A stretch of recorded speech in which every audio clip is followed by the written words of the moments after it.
Go. Welcome to Crypto Warehouse News. Today is August the 3rd, and we're going to be talking about MicroStrategy and Michael Saylor. Yeah, so what happened with his resigning as being CEO? So, about 12 hours ago, there was a call with the MicroStrategy investors and Michael Saylor, and he announced that he was going to be stepping down as the CEO of MicroStrategy, I think with immediate effect, which has come as a bit of a shock to pretty much everybody, as nobody saw it coming. And so what was founded in 1989? Was it the company itself? Or? Yeah, so basically, 33 years ago, Michael Saylor started a software company called MicroStrategy, and around about 2 or 3 years ago, he started to divert from the software company into buying Bitcoin, which took the company from a small listed company into the biggest holder of Bitcoin in the world. Oh, wow. So what is his position now in the company? So, although he's not the CEO, he's become the chairman.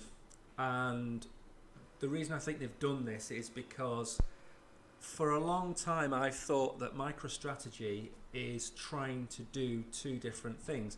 Remember, I said it in 1989, he started it as a software company, but now he's trying to run it as a kind of a proxy Bitcoin company. So it's a company that exists, but most of its value is in the assets that it holds. So I think by becoming the chairman, he's in effect splitting the company into two parts. One, which is the Bitcoin side, and the other is the software side.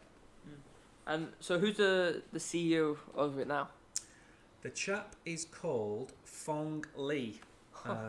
He is expected to take over as the CEO. He's been with the company for a while. It's very doubtful anything's going to change within MicroStrategy. Andrew Kang, I believe, is going to stay as the CFO in charge of the finance of the company. So I think this is more of a Michael Saylor change than a company strategy change. All right. And why does this matter? It matters because MicroStrategy is the biggest Bitcoin holding company in listed on the Nasdaq. So in terms of if you were to buy shares in MicroStrategy, you would in effect be buying Bitcoin via the company. So it matters more from a point of view of maybe the image of the company rather than the actual the strategy of the company. Okay. And how much Bitcoin do they own as a company then?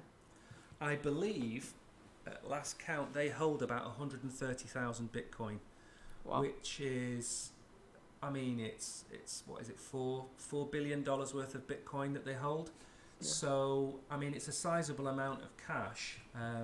I wouldn't be too worried if they decided to sell it. I mean, they're not going to, but if they did, it would be sold OTC, which is over the counter, so it wouldn't actually be dumped onto the crypto exchanges. It's not going to crash the price. All right. And so why won't this matter then?